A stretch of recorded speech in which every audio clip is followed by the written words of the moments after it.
Assalamualaikum warahmatullahi wabarakatuh. Halo teman-teman, perkenalkan saya Aldi Saprianto akan mempresentasikan terkait dengan kesiapsiagaan bela negara.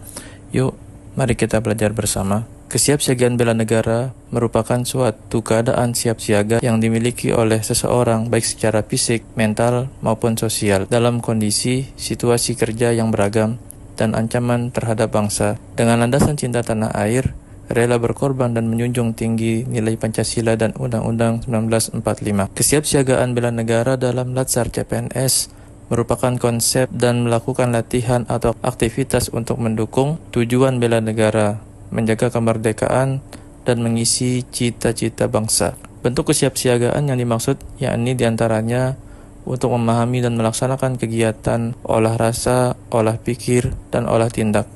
Kemudian, mengikuti kegiatan keprotokolan meliputi tata tempat, tata upacara, baris berbaris, apel, dan tata penghormatan. Selanjutnya, pembinaan pola hidup sehat, ketangkasan fisik dan mental sesuai ruang lingkup pekerjaan dan tanggung jawab PNS. Dan yang terakhir, pembinaan wawasan kebangsaan, analisis strategi, dan intelijen dasar untuk mengatasi masalah birokrasi internal maupun eksternal. Berikutnya, nilai-nilai dasar bela negara. Apa yang didapatkan ketika kita mempelajari bela negara ini? Yang pertama, cinta tanah air. Yang kedua, kesadaran berbangsa dan bernegara. Yang ketiga, meyakini Pancasila sebagai ideologi negara. Yang keempat, rela berkorban untuk bangsa dan negara. Dan kelima, memiliki kemampuan awal bela negara. Selanjutnya, manfaat kesiapsiagaan bela negara. Yang pertama, membentuk sikap disiplin, waktu, aktivitas, dan pengaturan kegiatan lain. Dan yang kedua, membentuk jiwa kebersamaan dan solidaritas antar sesama rekan seperjuangan. Yang ketiga, membentuk mental dan fisik yang tangguh. Yang keempat, menanamkan rasa kecintaan pada bangsa dan patriotisme sesuai dengan kemampuan diri. Yang kelima, melatih jiwa leadership dalam memimpin diri sendiri maupun kelompok dalam materi team building. Yang keenam, membentuk iman dan takwa pada agama yang dianut oleh individu. Yang ketujuh, berbakti pada orang tua, bangsa, dan agama. Yang kedelapan, melatih kecepatan, ketangkasan, ketepatan individu dalam melaksanakan kegiatan.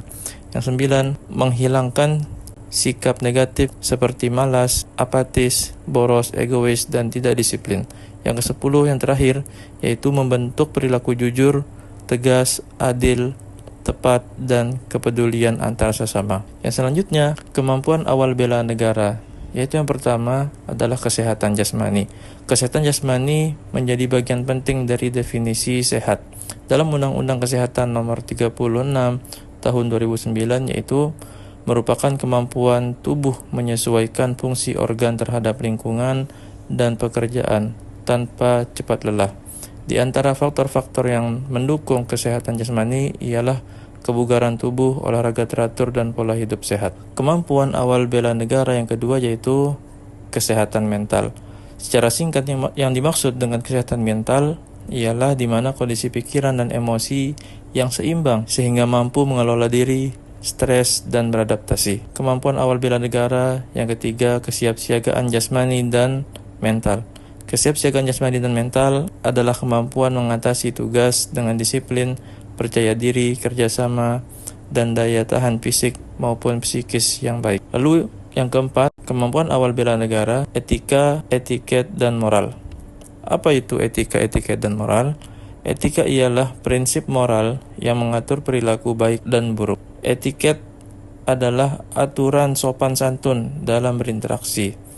Moral adalah sikap dan perilaku yang sesuai dengan nilai kebaikan. Kemampuan awal bela negara yang berikutnya yaitu kearifan lokal. Kearifan lokal merupakan nilai-nilai budaya dan tradisi yang mencerminkan identitas bangsa. Contohnya, gorong-gorong, musyawarah, toleransi, menjaga kelestarian alam, dan budaya daerah. Untuk materi selanjutnya, kita akan membahas tata tempat kegiatan resmi. Berdasarkan pasal 1 Ayat 7 Peraturan Pemerintah Nomor 62 Tahun 1990, definisi tata tempat adalah aturan mengenai urutan tempat bagi pejabat negara, pejabat pemerintah, dan tokoh masyarakat tertentu dalam acara kenegaraan atau acara resmi. Hal ini berkenaan dengan aturan-aturan tentang siapa saja yang berhak diprioritaskan berdasarkan jabatan, pangkat, dan kedudukan. Aturan dasar tata tempat mencakup posisi paling depan atau tengah untuk jabatan tertinggi. Dan dalam posisi sejajar, tempat paling hormat adalah tengah dan diikuti oleh sisi kanan. Pelanggaran terhadap aturan ini dianggap sebagai pelecehan jabatan. Gambar berikut adalah contoh peraturan tata tempat posisi berdiri, yaitu bahan ajar Sandra Erawanto tahun 2015. Lalu gambar berikutnya adalah contoh pengaturan tata tempat posisi duduk, yaitu bahan ajar Sandra Erawanto tahun 2015. Lalu gambar berikutnya yaitu contoh pengaturan tata tempat posisi duduk pertemuan tatap muka, yaitu bahan ajar Sandra Erawanto 2015. Dengan ini berakhir sudah resume materi tentang kesiapsiagaan bela negara. Terima kasih. Wassalamualaikum warahmatullahi wabarakatuh.